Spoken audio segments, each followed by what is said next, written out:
All right, boys, here's what we got going on. We're going to just go ahead and replace the whole pedal for the to make this a hydraulic clutch rather than a not hydraulic clutch.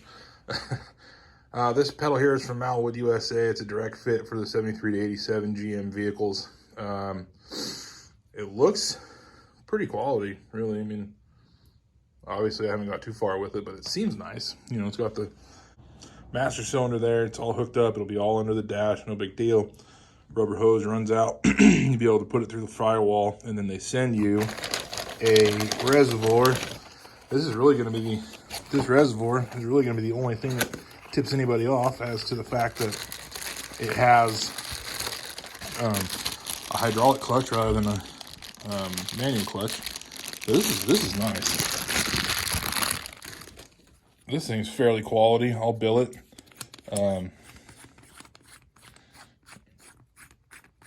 Super fine thread lid. Have to find a spot to mount this. Yeah. And they give you, it's got the rubber in the lid and all that. And then there's, it looks like there's a couple of choices for mounting. If you wanted to, you could probably take those two Allen head bolts, bolts out and use those if you wanted to sandwich it. Maybe, probably not. I mean, I guess you could if you really wanted to, but I'll probably just find a spot to mount it with these and go from there. I'm not super worried about people thinking that this truck is all stock or whatever. So I'm probably not going to put this in too hard of a spot to find, but mostly because I just want it to be easy to fill. But yeah, reservoir goes at the end of the hose, do all that stuff. They send you, this is a new bolt and all your bushings and junk for going through the top of the pedal and everything else. And they send you a pretty long chunk of braided hose. I mean, I'm probably gonna have to get something longer than this, but yeah, that's what they send you all with. This is a basically a stock replacement pedal. It just doesn't have the holes in the arm here for where it bolts up, you know, stock. But yeah, it's all calibrated for the right amount of throw for that particular piston and everything else. So yeah, easy peasy. However, not cheap. That is not a cheap item. MalWood is pretty proud of that thing. But I think it's worth it with the amount of time that it's going to save as far as trying to figure out how to run lines and where to put things and how far it can throw and so on and so forth. And I had ideas, you know, thought maybe I'll use the Z-bar, maybe I'll use this piece, maybe I'll use that piece, so on and so forth. And I kind of thought about doing those things. And I didn't do the Z-bar because there's still a whole bunch of mechanical linkages there that, you know, can go bad and, you know, it makes it harder to use the whole deal. I did consider hiding it under the dash myself, trying to figure out how to do it there. But then I thought, like, throw and everything else, if it's not set up right and if you're overdoing it or whatever, and I just didn't trust myself to do it because I don't have enough experience with this type of stuff. So I bought this, and yeah, it should work great. It looks exactly like what I'm taking out of the truck right now, which I'm not going to film because it's kind of embarrassing. All right, here's what we're doing, y'all. This is a spacer that has to go in there with the pedal. It sits on the inside of it. And instead of trying to fight two pieces up there in one, I'm just going to go ahead and weld that spacer to the pedal and fight one thing up in there and call it good. Seems like a good idea to me. Now that I said how you get that spacer up in there, I did try, and I just tacked it, but I did try welding that spacer to the frame, not the frame, but to the housing for the clutch pedal. Don't do that. It won't fit up in there that way. The only reason the old clutch pedal comes out as easy as it does is because it's so much shorter than the pedal you're putting in. If the pedal you're putting in was shorter, or if you wanted to, now you couldn't even take it apart. So yeah, don't do that. Don't weld it there. Hold it up in there, put it up in there, the bolt up in, and then the spacer, and that'll work out good for you. Do not weld it to the housing. I'm kind of annoyed that I didn't get to film any of that because it did get dark. I didn't have enough light. There's not enough room under that dashboard for me, let alone me and a light and a camera. So I didn't get to film any of it, but it is in there. It is a good product. If you remember earlier in the video, there was a bolt that had these guys on it. And then I had a big black spacer. So that big black spacer is needed in my 79, at least, because there's a hole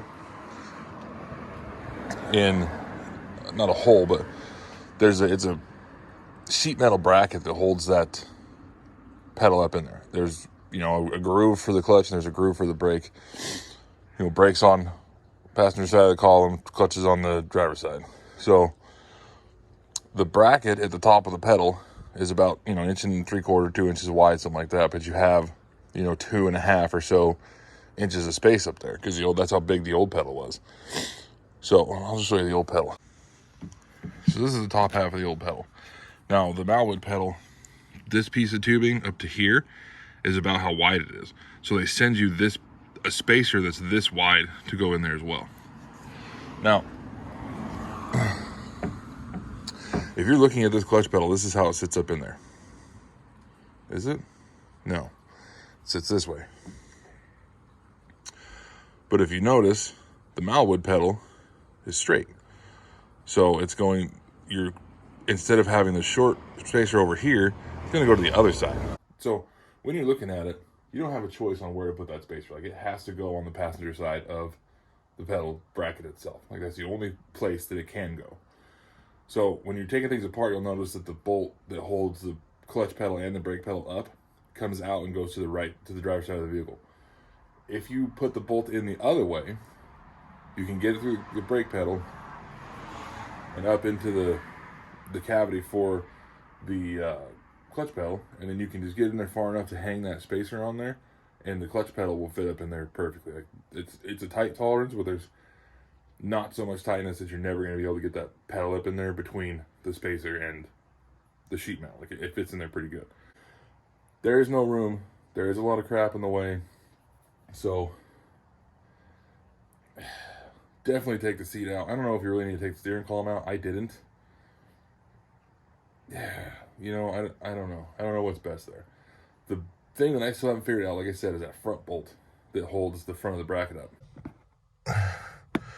There is, between that yellow and blue wire, there's a nut there. That nut is on a bolt that's in the very front of the pedal. That is a son of a gun to get to, and I have yet to be able to find a way to get anything on top to hold the bolt so that I can run that nylock nut up and tighten everything in. So I'm still working on that. So I got to figure that out, but everything else has worked out great.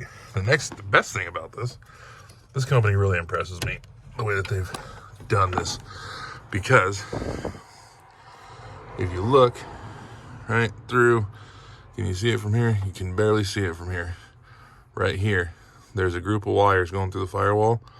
That hole is exactly in place for where the feed line from the reservoir goes. The next thing I recommend is definitely removing the seat, because you're going to be laying in this floorboard on your back, looking up in there with all this junk that you have to do this. And yeah, it's tight. I mean, granted, I'm a big person, but take the seat out. Now, once I get to where I figure that out, I'll do an update, but I don't know when I'm going to be able to do that, because there's no room in there, period. You have no room. So we'll see. I'm going to try to get that in there late, eventually. Probably not today, but I will try to get that tightened down. I don't know how I'm going to do it, though. All right, I'm interrupting this right now because I did get it figured out. So what you have to do is 13 millimeter bolts is what they send with the pedal, 13 mil nut and bolt. So what I had to do was take the gauge cluster out. When you take the gauge cluster out, you can see it perfectly. It's right there. It's easy to get to, and everything else. It kind of sucks having to pull the gauge cluster out. However, I could not get a wrench or anything on top to hold the bolt still. So what I had to do was get a pry bar, put it in there, pry the bolt over, and then tighten. It's a nylock, so the nut's hard to tighten the whole way through. So it's kind of a pain, but it is possible. If you pull the gauge cluster out, you'll be able to see it all right there. Easy peasy. All right, boys, it got dark last night, so I wasn't able to film, but here's where we're at. Pedal's in. Obviously, it's not primed. There's no transmission thing yet, but pedal is in. Things you're going to need, definitely going to need a light. Get a smaller one than this thing. This is a great light, but it's gigantic. Unless you're like a, a really small person, then I guess it'll fit up there with you. But yeah, get a light, get a good light. You're gonna need a couple tools. You need a 5/8 wrench or ratchet and a 11/16 wrench or ratchet to get the top bolt out that holds all this junk in. Now, MalWood did a really good job with this pedal. Fits up in there great. Everything's just like it's supposed to be. Hopefully it doesn't stay way out here like this. I'm hoping that it ends up here somehow. I don't know how it's going to happen, but that's what I'm hoping for. Anyway, next video, putting the transmission in, so go ahead and, look out for that. Here it is, all set up, ready to go. I'm getting ready to pull the bell housing off, throw the clutch in. I ended up having a different clutch. We'll talk about that in the next video, but here we go. Anyway, if you enjoyed, give me a thumbs up. Here for the first time, hit that subscribe button. See you all in the next one.